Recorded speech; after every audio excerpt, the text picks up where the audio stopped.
Welcome back to Neha vlogs. So ఇవాళ vlog ఏంటంటే, కన్నయ్య నీకు బగారా కావాలా, వెజిటేబుల్ పలావ్ కావాలా, మిల్ మేకర్ది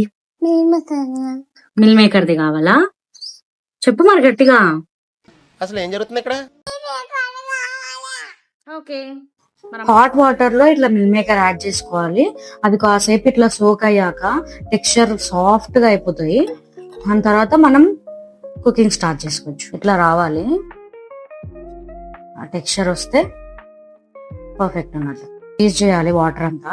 స్క్వీజ్ చేసుకున్న తర్వాత ఇక్కడ అన్న ఒక సైడ్ పెట్టుకొని 2 గ్లాసెస్ వేస్తున్నాను. ఎందుకంటే మా ఫ్యామిలీ మొత్తం అందరికి చేస్తున్నాను, 5 మెంబర్స్ దాకా. సో 2 వేస్తున్నాను. ఫ్రెష్ కరేపాకు,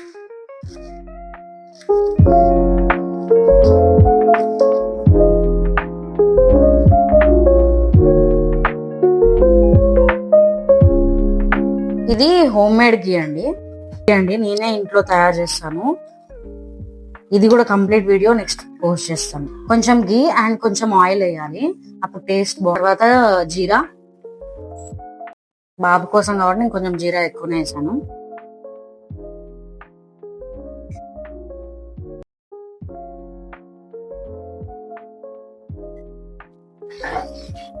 గ్రీన్ చిల్లీ,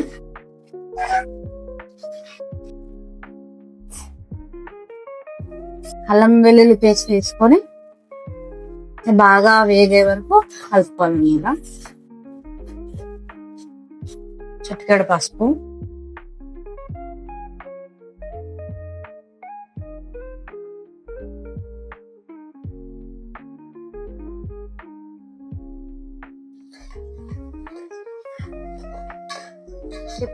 కాసేపు ఇలా లిడ్ క్లోజ్ చేసి ఉంచితే కొంచెం అవి వేగుతాయి. దాని తర్వాత మిల్ మేకర్ యాడ్ చేసుకుందాం.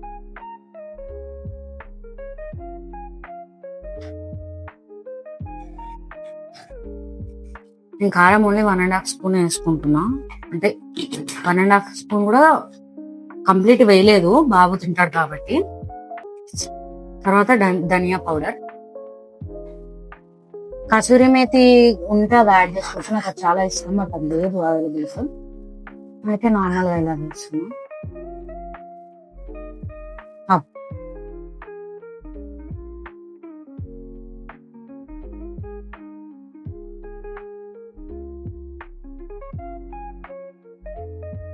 సాల్ట్ ఇప్పుడు కూడా యాడ్ చేసుకోవచ్చు, వాటర్ తర్వాత కూడా యాడ్ చేసుకోవచ్చు.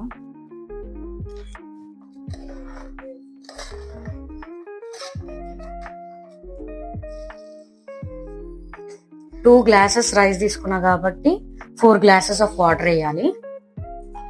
టేస్ట్ కి తగ్గట్టు సాల్ట్ యాడ్ చేసుకున్న తర్వాత కొత్తిమీర యాడ్ చేసుకుని ఒకసారి కలుపుకొని లిడ్ పెట్టేసుకోవడమే. సో మూత పెట్టుకున్నాక హై ఫ్లేమ్ మీద 3 విజిల్స్ రానివ్వాలి. తర్వాత స్టవ్ ఆఫ్ చేసుకున్నాక విజిల్ కంప్లీట్ గా చల్లారిపోయిన తర్వాత ఓపెన్ చేస్తే ప్రతి ఒక్క వెజిటబుల్ ఈవెన్ గా కుక్ అవుతుంది. రైస్ కూడా మాయిశ్చర్డ్ ఉంటది, పిల్లలకి చాలా బాగుంటది. ఇది అసలు మసాలా లేకుండా బేసిక్ గా చేశాను, పిల్లలకి చాలా ఇష్టపడతారు. తర్వాత దీనికి బెస్ట్ కాంబినేషన్ వచ్చేసి రైతా. ఇదేమన్నా సుయ్యాన్ నాన్న, ఇది సుయ్యాన్. సో ఇలా ట్రై చేయండి, చాలా బాగుంటది, మీ పిల్లలు కూడా చాలా ఇష్టపడతారు. Thanks for watching the video. Please subscribe.